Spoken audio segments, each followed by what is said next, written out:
जब गोपी शंकर ने देखा कि उनके एक हुक्म से राजन और उसके वर्कर्स अपना सारा काम छोड़कर नीचे आ गए हैं और उन्होंने विराज को घेर लिया है, तो गोपी शंकर के चेहरे पर एक गहरी मुस्कान आ गई थी। अपनी मूंछों को ताव देते हुए उन्होंने विराज की तरफ इशारा करते हुए कहा, पकड़ो इसे। जो भी इसे पकड़ेगा मैं उसे तुरंत ही 20,000 नगद दूंगा। ये बोलने के बाद गोपी शंकर ने अपना हाथ कोट की जेब में डाला और 2-2 हजार के कई सारे नोट बाहर निकाल दिए थे। गोपी शंकर की ये हरकत देखकर सभी के मुंह में पानी आ गया था। 20,000 रुपए उन मजदूरों के लिए कोई छोटी बात नहीं थी। सभी विराज को पकड़ने के लिए एक कोशिश जरूर करना चाहते थे। ऑफ कोर्स दीनू काका किसी भी कोशिश में शामिल नहीं थे। जब जितिन ने इस नजारे को देखा तो वो तुरंत ही विराज के सामने आकर खड़ा हो गया था और अपने एक्शन के लिए पूरी तरह से तैयार था। उसी समय विराज ने जितिन को रोकते हुए कहा, जितिन, ये बूढ़े लोग हैं, मुझे नहीं लगता कि इसमें तुम्हारी जरूरत पड़ेगी। इन्हें तुम मुझ पे छोड़ दो। मेरी जरूरत नहीं है? विराज भाई, क्या आपको पूरा यकीन है कि आप अकेले इन सभी को संभाल पाओगे? ये बोलते हुए जितिन के चेहरे पर कंफ्यूजन दिखाई दे रहा था। कंफ्यूजन तो था ही, लेकिन साथ ही साथ जितिन को यकीन भी नहीं हो रहा था कि उसने विराज के मुंह से ये क्या सुन लिया है। हालांकि उन मजदूरों में ज्यादातर सभी 50 से 60 साल के बूढ़े थे जो विराज के सामने टिकने वाले नहीं थे। लेकिन अगर 5 से 6 लोगों ने एक साथ विराज पर हमला किया तो क्या विराज उस समय सिचुएशन को संभाल पाएगा? जितिन को इस बात का कंफ्यूजन था। जितिन ने यह एक्सपेक्ट नहीं किया था कि जैसे ही वो अपनी बात बोलकर खत्म करेगा वैसे ही विराज मुस्कुराते हुए कुछ ऐसा जवाब देगा जिससे जितिन का कंफ्यूजन और भी ज्यादा बढ़ जाएगा। मुझे ब्रूटल फोर्स का इस्तेमाल नहीं करना है, मुझे तो स्किलफुल फोर्स का इस्तेमाल करना है। जैसे ही विराज के मुंह से वो शब्द बाहर आए वैसे ही जितिन ने अपना मुंह खोलते हुए कहा, कौन सी स्किल? विराज ने जितिन के सवाल का कोई जवाब नहीं दिया और तुरंत ही उर्वशी की तरफ देखा जो ठीक विराज के पीछे खड़ी थी। उर्वशी, क्या तुम मुझे थोड़े पैसे उधार दे सकती हो? ये विराज भाई, तुम इससे पैसा उधार ले रहे हो? क्या तुम्हें यकीन है कि इसके पास उतना पैसा होगा?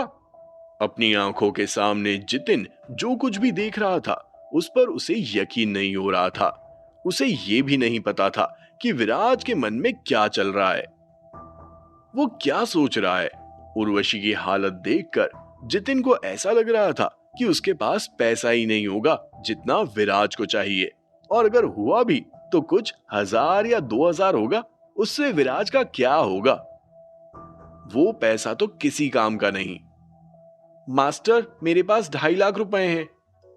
जैसे ही उर्वशी के मुंह से ये शब्द बाहर आए वैसे ही जितिन क्या बोलते हुए अचानक से चमक उठा था। जितिन को लगा कि उसने कुछ गलत सुन लिया है, इसीलिए तुरंत ही उसने अपना मुंह खोलते हुए उर्वशी से पूछा, तुमने क्या कहा अभी? तुम्हारे पास 2.5 लाख हैं? क्या तुम मुझे हमेशा नीचा क्यों दिखाती हो? क्या मैं अमीर नहीं हो सकती? उर्वशी अनकन्विंस्ड नजर आ रही थी, लेकिन उर्वशी से भी ज्यादा जितिन अनकन्विंस्ड था। तुरंत ही उसने अपना मुंह खोलते हुए कहा, शो मी द मनी। ठीक है, तुम ऐसे नहीं मानोगे। ये बोलते हुए उर्वशी ने तुरंत ही अपना बैकपैक उतारा जिसे वो हमेशा अपने कंधे पर लटकाकर घूमती थी। बैकपैक को खोलने के बाद कुछ देर तक उर्वशी उसमें कुछ ढूंढती रही। फाइनली उसे एक ब्लैक प्लास्टिक बैग मिला जो पूरी तरह से नोटों से भरा हुआ था।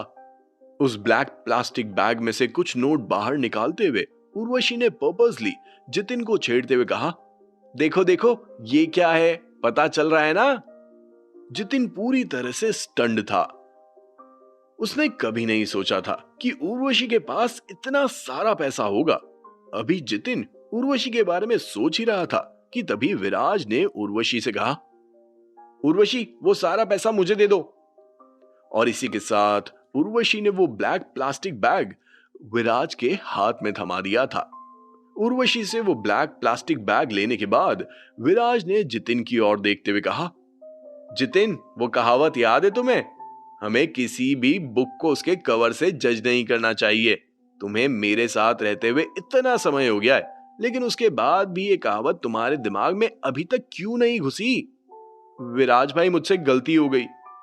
ये बोलते हुए जितिन का सर एम्बैरेसमेंट में नीचे की ओर झुक गया था, लेकिन अभी भी मन ही मन जितिन को यकीन नहीं हो रहा था कि उर्वशी के पास इतना सारा पैसा आया कहां से था। आपको क्या लगता है, उर्वशी के पास इतना सारा पैसा कहां से आया? उसे तो सिर्फ 40,000 रुपया महीना ही मिलता था।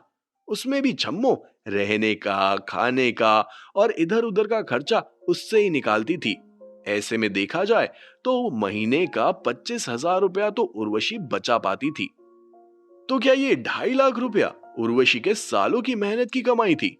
इसका जवाब है हाँ। ये पैसे उर्वशी ने बचा कर रखे थे। उन 2.5 लाख रुपए में कुछ टिप्स का भी पैसा था, जो कस्टमर खुशी खुशी उर्वशी को देकर जाते थे। अब आप सोच रहे होंगे कि विराज को कैसे पता चला कि उर्वशी के पास पैसा है। तो सच कहूं तो विराज ने गेस किया था। जब से विराज उर्वशी से मिला था, उसने उर्वशी के मुंह से पैसा पैसा पैसा बहुत बार सुना था। इसीलिए विराज समझ गया था कि उर्वशी वो लड़की है जिसे पैसों से बहुत प्यार है और वो पैसा सेव जरूर करती होगी। लेकिन विराज ने ये एक्सपेक्ट नहीं किया था कि उर्वशी के पास इतना सारा पैसा होगा। विराज ने तो सोचा था कि अगर 20-25 हजार रुपए भी मिल जाएंगे तो उसका काम आसानी से हो जाएगा। लेकिन यहां तो उर्वशी ने 2.5 लाख रुपए दे दिए थे। उस ब्लैक प्लास्टिक बैग में से विराज ने 50,000 रुपए अलग किए और उन पैसों को वापस से उर्वशी को देते हुए बोला, ये 50,000 रुपए अलग से रखो, कभी किसी इमरजेंसी में काम आएंगे। और मैंने जो तुमसे 2 लाख रुपए उधार लिए हैं, जब समय आएगा तो तुम्हें इसका डबल दूंगा। कोई बात नहीं मास्टर, आपको इन रुपयों का जो करना है आप करो, बस आप इतना ध्यान रखना कि समय आने पर मुझे मेरे डबल पैसे दे देना। ये बोलते हुए उर्वशी के चेहरे पर एक अलग ही मुस्कान आ गई थी। उर्वशी के मुंह से निकले शब्दों को सुनकर विराज ने तुरंत ही उर्वशी के माथे पर हल्का सा पैट किया और बोला, क्या तुम्हारे मास्टर ने तुमसे कभी झूठ बोला है? ये बोलने के बाद विराज ने उन गांव के मजदूरों की तरफ देखा जो उसे घेर कर खड़े थे। क्या आप सभी देख पा रहे हैं कि मेरे हाथ में क्या है? ये पूरे 2 लाख रुपए हैं। जब तक आप सभी यहाँ पर शांति से खड़े रहेंगे और कुछ भी नहीं करेंगे, समय आने पर मैं ये 2 लाख रुपए आप सभी में बांट दूंगा। जैसे ही विराज के मुंह से ये शब्द बाहर आए, वैसे ही सभी मजदूरों के चेहरे पर एक अलग ही लेवल की चमक आ गई थी। रियली? मजदूरों के चेहरे की चमक और भी ज्यादा निखर रही थी। गोपी शंकर ने कहा था कि जो कोई भी विराज को पकड़ेगा उसे 20,000 मिलेगा, यानी सिर्फ एक इंसान को। लेकिन यहां विराज ने कहा कि जो भी शांति से खड़ा होगा और कुछ नहीं करेगा, उन सब में वो 2 लाख रुपया बांटेगा, यानी सबको बराबर बराबर पैसा मिलेगा, कोई भी खाली हाथ नहीं जाएगा। मजदूरों को विराज की डील में बहुत फायदा नजर आ रहा था। जब गोपी शंकर ने मजदूरों के खिले हुए चेहरे देखे तो उसका चेहरा मुरझा गया था। तुरंत ही गोपी शंकर ने अपना मुंह खोलते हुए कहा, अरे निकम्मो, ये क्या कर रहे हो? पकड़ो इस हरामी को। क्या तुम में से किसी को भी 20,000 रुपए नहीं चाहिए? गोपी शंकर की डांट सुनने के बाद भी एक भी मजदूर अपनी जगह से हिला नहीं था। जैसे ही गोपी शंकर ने बोलना खत्म किया, वैसे ही विराज जोर जोर से हंसने लगा था। विराज को इस तरह हंसता हुआ देखकर गोपी शंकर पूरी तरह से गुस्से से तिलमिला उठा और कड़क अंदाज में बोला, ओए लड़के, तू किस बात पर हंस रहा है? मैं तेरी स्टुपिडिटी पर हंस रहा हूं गोपी शंकर। ये बोलते हुए विराज ने गहरी सांस ली और फिर से बोलना शुरू किया, तू कितना बड़ा बेवकूफ है रे? तुझे इस गांव का सरपंच किसने बनाया? ऐसे चलाएगा तू इस गांव को? तू इन मजदूरों को मुझे पकड़ने के लिए 20,000 रुपए दे रहा है। सपोज कर कि मुझे 2 लोगों ने मिलकर पकड़ा, तो वो पैसे 2 में बटेंगे, यानी 20,000 के 2 हिस्से होंगे। बाकी के मजदूर खाली हाथ, मैंने उन्हें कुछ ना करने के, शांति से खड़े रहने के 2 लाख दे रहा हूं, यानी जितने भी मजदूर हैं उन सभी के हाथ में बराबर का पैसा। अब तू ही बता कि ये मजदूर क्या चूज करेंगे। ये मजदूर तेरी तरह स्टूपिड नहीं है।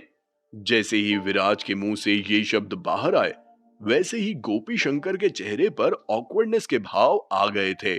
गोपी शंकर ने तुरंत ही उन मजदूरों की ओर देखा और पाया कि कोई भी मजदूर उसकी बात से सहमत नहीं है।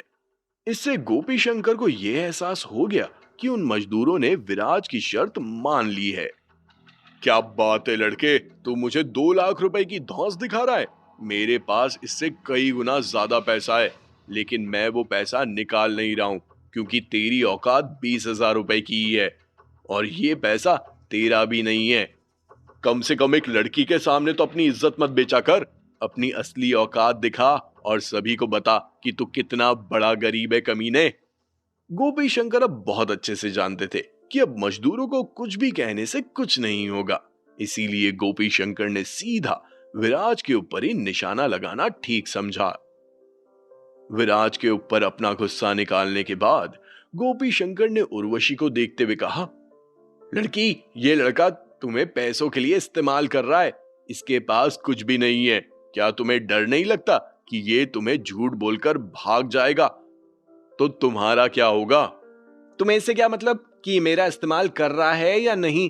मुझे धोखा देगा या नहीं? पहले तुम अपने बारे में तो देखो। खुद दूसरे की जमीन को हड़प कर बैठे हो और मुझे ज्ञान दे रहे हो।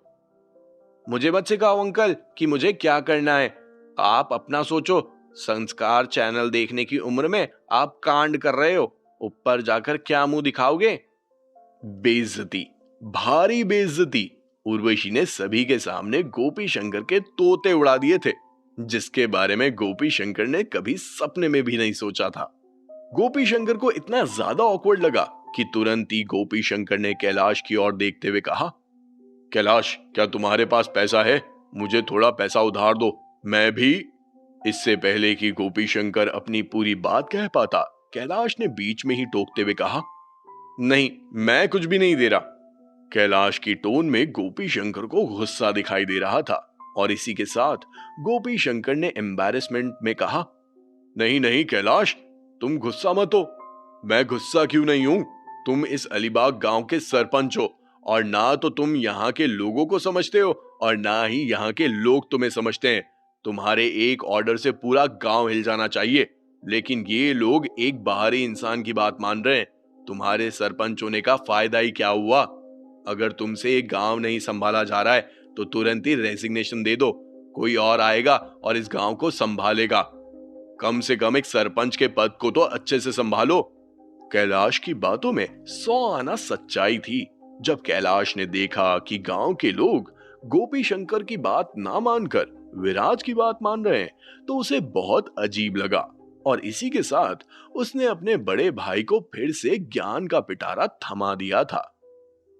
कैलाश के रिमाइंडर देने के बाद गोपी शंकर को अचानक से एहसास हुआ, कैलाश सही कह रहा है। मैं इस गांव का सरपंच हूं और यहाँ के लोग मेरी ही बात नहीं मान रहे। कोई बात नहीं, इन लोगों को मनाने के लिए मेरे पास भी कई सारे रास्ते हैं। मनी मन उस बारे में सोचते हुए अचानक से गोपी शंकर के दिमाग में एक आइडिया आया और तुरंत ही गोपी शंकर ने वहां मौजूद लोगों को देखते हुए बोलना शुरू किया, आज मैं आप सभी को सच बताना चाहता हूं। आखिर गोपी शंकर चौधरी क्या सच बताने वाले थे? गोपी शंकर कौन से सच की बात कर रहा था? क्या गोपी शंकर की बात सुनकर गांव वालों का भरोसा विराज से खिसक कर फिर से गोपी शंकर की तरफ आएगा? अगर ऐसा हुआ तो फिर विराज की तरफ से कैसा रिएक्शन होगा? क्या विराज के लिए परेशानी बढ़ने वाली थी या फिर गोपी शंकर का वो आइडिया उसके खुद के लिए गड्ढा खोदने का काम करेगा? क्या होगा आगे, जानने के लिए सुनिए कैश ऑन माई माइंड, सिर्फ और सिर्फ पॉकेट एफएम पर।